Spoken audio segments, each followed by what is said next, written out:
যে করা হয়, আমি তোমার স্টেটমেন্টসগুলো যখন দুটোই দেখছিলাম, আমি বলবো এখানে একটা জিনিস বুঝতে হবে। বাংলাদেশ যেমন বিমস্টেকে কিন্তু India is one of the leadership chairs.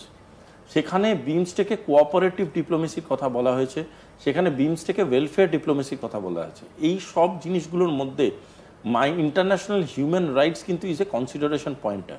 বোঝার চেষ্টা করতে হবে আমাদের এখানে এই যে ইন্টারন্যাশনাল ডিপ্লোমেসিতে এই যে human rights, international human rights is a পয়েন্টটা হচ্ছে যখন গ্লোবালি ইন্ডিয়া কোনো চেয়ার হেড করবে তখন কিন্তু ইন্ডিয়ার বলার অধিকার আছে, being a very very aggressive and active power in today's world, যে আমাদের ওই রিজিয়নে ভালো করে বুঝতে হবে ওই রিজিয়নে কোন কোন জায়গাগুলোতে হিউম্যান রাইটস ফেল হচ্ছে, সেই জায়গাগুলো is a deep concern for the entire world. আজকে বাংলাদেশ যেদিকে এগোচ্ছে, যদি কালকের ডেটে দাঁড়িয়ে এটা একটা ডিস্টার্বড আফগানিস্তানের ফেজে চলে যায় বা এটা একটা নেক্সট সিরিয়া হয়ে যায়, তাহলে কিন্তু সেটা শুধুমাত্র ভারতের ক্ষতি করবে সেটা নয়, সেটা যে কোনো রাষ্ট্রের ক্ষতি করতে পারে এবং সেটা কিন্তু গ্লোবাল অ্যাফেয়ার।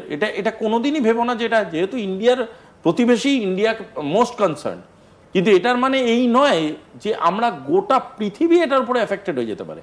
সুতরাং এই যে মাইনরিটি কনসার্নসগুলো বলছে, ইন্ডিয়া কিন্তু এখন ধরে ধরে ইনসিডেন্টালি বলতে শুরু করে দিচ্ছে। কেন বলছে? তার কারণটা হচ্ছে, আমি এখনো বলছি, ইন্ডিয়া বারংবার স্ট্যাচুটারি ওয়ার্নিং দিচ্ছে, অবজারভেশনসগুলো দিয়ে যাচ্ছে, বিকজ যারা ইন্টারিম পোস্টে আছে তারা কিন্তু গভর্নমেন্ট নয়, they are a body that is leading the administration of Bangladesh, যারা বাংলাদেশের পরিকাঠামোটাকে চালনা করছেন। কিন্তু এটা বুঝতে হবে যে আগামী যে গভর্নমেন্ট আসবে, সেটা আজ আসুক, কাল আসুক, 10 মাস বাদে আসুক, সেই গভর্নমেন্টকে কিন্তু এই বোঝাগুলো টানতে হবে।